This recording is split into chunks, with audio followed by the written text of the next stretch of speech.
ना केबे हारिथिला ना केबे हारिची। क्रिकेट इतिहास रे प्रथम थर पाई एमिति हे गला जहा केबे ही नतला ताहा कालीर मैच रे हे जाईची। हाँ दर्शक बंधु गतकाली खेला भारत श्रीलंका तृतीय बा शेष दिनिकिया रे भारत को श्रीलंका 110 रन रे परास्त करिछि। श्रीलंका प्रथम बैटिंग करी 7 विकेट हराई 248 रन करथिला। भारत को जितिया पाई 249 रन विजय लिखि देथिला। हेले भारत बैट्समैन रोहित शर्मा केवल कला परे अन्य कौन बैट्समैन एते भल खेली पारे।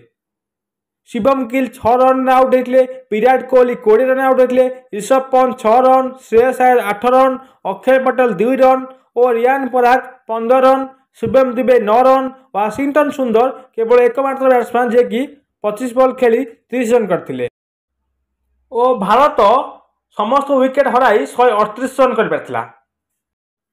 गतकाली मैच परे चर्चा बढ़ी जाइछि भूल रहिला केउठी, श्रीलंका केमिति हराइला भारत को, दोष रहिला कहार हारिला भारत।